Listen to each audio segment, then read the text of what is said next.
नमस्कार। Book audio में बहुत बहुत स्वागत करता हूं मैं आपका दोस्त ब्रजेश। और दोस्तों, आज लेकर के हाजिर हूं मैं इसहाक रामदुर्गी का कहानी संग्रह प्रोपेगेंडा। इसी संग्रह से पेश है आज की कहानी घर वापसी। चलिए बढ़ते हैं कहानी में आगे की ओर। मजमे की सारी निगाहें आबिद अली पर टिकी रहीं। वो कुछ पल खामोश ताकता रहा, कभी कैमरे की ओर तो कभी प्रेक्षकों की ओर। हाथ कभी सर पर रख लेता तो कभी चेहरे पर, फिर कुछ देर इधर उधर ताकने लगता।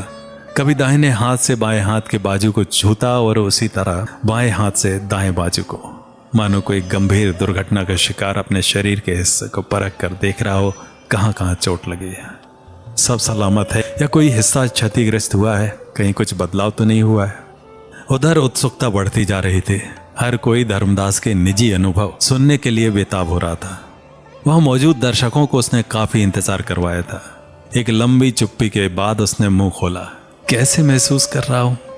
रिपोर्टर के प्रश्न को दोहराते हुए कहना चाहता हो कि शायद वो भी नहीं जानता कि कैसा महसूस कर रहा है। कुछ पल रुककर फिर कहने लगा, सबसे पहले मैं प्रधान केशव जी, हिंदू वाहिनी के संचालक परेश जी और प्रदेश के वर्तमान शासक कीर्ति चंद जी का तहे दिल से नहीं क्षमा कीजिए, अपने कहे शब्दों में सुधार करते हुए हृदयपूर्ण आभार व्यक्त करना चाहता हूँ। आज मैं जो कुछ नजर आ रहा हूँ उसका सारा श्रेय इन्हीं सबको है। इन्हीं की वजह से डूबती हुई मेरे परिवार की नैया को तिनके का सहारा मिला है। इनसे मेरा न कोई रिश्ता था, न कोई खास जान पहचान थी, फिर भी इन्होंने मेरी पीड़ा को समझा और हर संभव सहायता करने का आश्वासन दिया। इस निस्वार्थ भावना के पीछे मंशा क्या रही होगी, ये तो अल्लाह नहीं क्षमा कीजिए, भगवान ही जाने। सिवाय उस अज्ञात अदृश्य सत्ता के किसके भीतर क्या चल रहा है कोई नहीं जानता, ना ही कोई बता सकता है। यहाँ इतने लोग जमा हुए हैं, हर कोई बखूबी जानता है कि यहाँ क्या हो रहा है।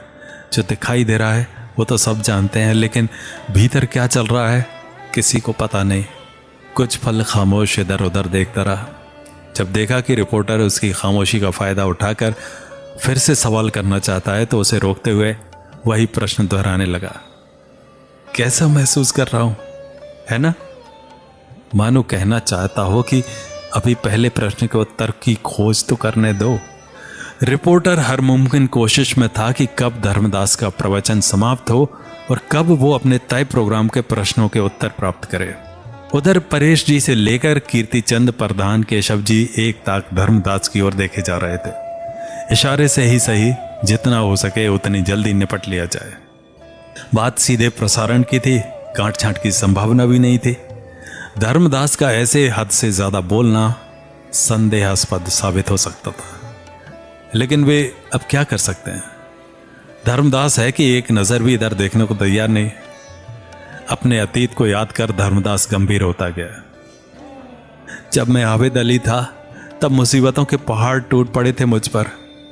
पुलिस सांस लेने की मोहलत भी देने से इनकार कर रही थी। यकीन ना हो तो पूछ लीजिए वजीर सिंह जी से, पुलिस अधिकारी को इशारा करते हुए कहने लगा। क्यों साहब, मैं झूठ तो नहीं कह रहा हूं ना? आबिद अली ने कभी इनसे नजर मिलाने की भी जरूरत नहीं की थी। हमेशा उसकी नजरें इनकी जूतियों पर रहती। अपनों ने भी उसे मझधार में छोड़ दिया था। समाज से बहिष्कृत, दीन छीण, बेसहारा, मारा कहां कहां ना भटकता फिरता। मजबूरी, लाचारी, बेबसी दामन छोड़ने का नाम नहीं ले रहे थे।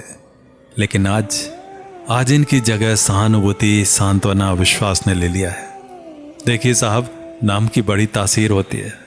जो काम प्रत्यक्ष नहीं कर पाता वो काम उसका नाम कर जाता है। स्वयं भगवान श्री राम जी लंका पार नहीं किए, परंतु राम नाम मात्र से हनुमान ने लंका पार की। केवल पार नहीं की बल्कि विजय प्राप्त भी की।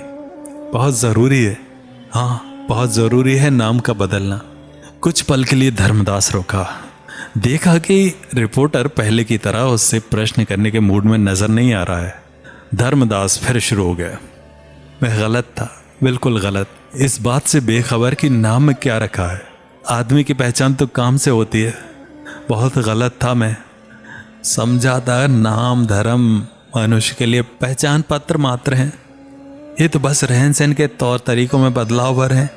जीना तो सभी को है, हर पल मौत से जद्दोजहद की लड़ाई सभी को लड़नी है। ये जीवन क्या है? हर पल मौत को टालते रहने की एक कवायद। वो सांस छीनने की फिराक में रहती है और यहाँ उस टूटती हुई सांस को बनाए रखने की प्रक्रिया लगातार चलती रहती है। जिस क्षण ये प्रक्रिया रुकी, समझो वहां से आबोदाना उठ गया। ये तो थी जिस्मानी जंग, साथ ही एक और लड़ाई भी लड़नी पड़ती है यहाँ, कभी अपने वजूद के लिए तो कभी अपने ज़मीर की खातिर। लड़ना तो हर हाल में है। जीवन की इस लड़ाई में मनुष्य कहीं मानवीयता का गला न घोंटे, इसलिए शायद धर्म मजहब अस्तित्व में आए होंगे। ऋषि मुनियों, पैगंबरों, मसीहों और दूतों के माध्यम से मानव जाति के कल्याण हेतु संदेश दिए गए होंगे। अफसोस, आज ये संकल्पनाएं बदलती जा रही हैं। कुछ पल के लिए वो रुका, राहत की सांस ली और फिर कुछ देर सोचने के बाद बोलने लगा, हाँ, अब मैं धर्मदास हूं। मैंने मार डाला उसे। हाँ, उसी आबिद अली को मार डाला उसे। अपने इन हाथों से मार डाला। अपने दोनों हाथ आगे करते हुए भीड़ के सामने जैसे मुआयना कर रहा हो अपने हाथों को। देखो देखो, कहीं भी खून दिखाई देता है? नहीं ना, एक धब्बा भी नहीं, कोई सबूत नहीं। मार दिया उस आबिद अली को, निकाल फेंका उसका मजहबी चोला, उतार फेंकी उसकी टोपी। वो तो बिल्कुल निकम्मा था, कुछ नहीं कर पाया अपने परिवार के लिए। नहीं, ऐसे नहीं।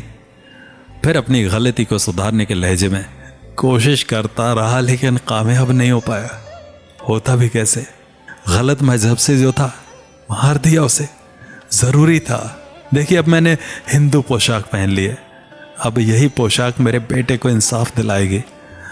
अब मैं अल्पसंख्यक नहीं हूं, बहुसंख्यक हूं। मेरी भावना संख्या में वृद्धि हो गई है। न्याय भी उसी कसौटी पर खरा उतरता है। ये रीत केवल हमारे देश की ही नहीं है, सारे विश्व में ये प्रथा चल पड़ी है।